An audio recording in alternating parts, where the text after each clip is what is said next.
it's a very, very crazy time. It's a trying time for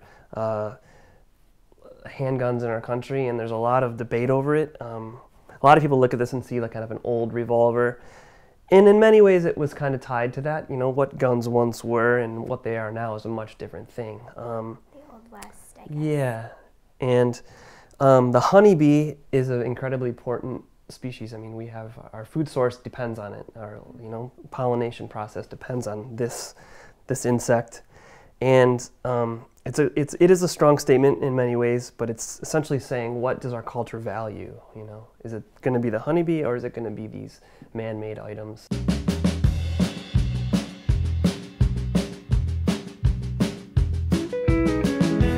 Brain idea, feeble life of old, relics and ghosts,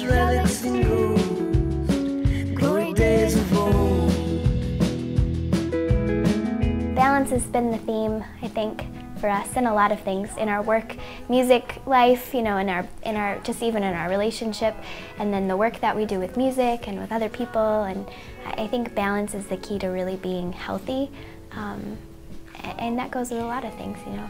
We understand there are a lot of things we probably could do better, but we also get that some of it is just inevitable of the time and the place that we live in, and we have to drive a car, and so we'll be more conscious where we can be and choose to, yeah, just be an example where we can be, and learn from others around us too. Yeah.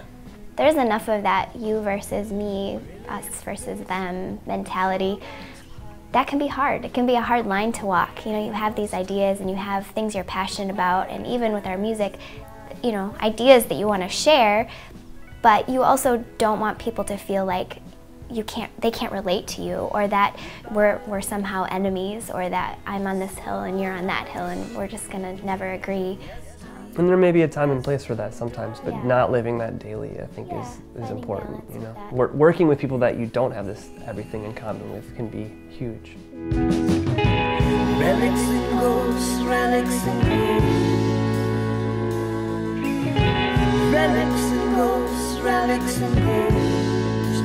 glory days of old. Well, I spend a lot of time by myself hashing out initial ideas. And then, you know, whether we're playing as a duo or playing with the band, which we've done a lot of in the past couple years, we'll hash out the tunes together. But Bethany and I generally will I'll work together on the tune, then Bethany and I will kind of dig into it, and then we'll take it to the guys and kind of see where it goes from there. And it is interesting thinking about the songs as stories, or as you know, just tales woven through the words and through the music. And we will have a lot of questions sometimes after shows, people saying, well, I heard this, you know, what does that mean? Or tell me more about that story. And we've had a lot of conversations about how we approach those questions, because like Brandon mentioned, that idea of being abstract is pretty important, I think, for both of us. We like that open to interpretation. And a lot of stuff is based in history and based in stories that Brandon will come across or that I'll hear of, and we'll talk about it. And typically it's his interest in the historical element of the Midwest, like he mentioned, in Michigan. A lot of it's based in Midwestern kind of folklore. And I definitely take tips on a lot of my heroes, of songwriters of yesteryear. Woody Guthrie, the band, Bob Dylan, just amazing storytellers, and you know, even Pete Seeger, who passed away this week. I mean, he's kind of from that. It's community, bringing community together, and creating a sense of story and a sense of just love for where you come from and love for the people and the place that you exist.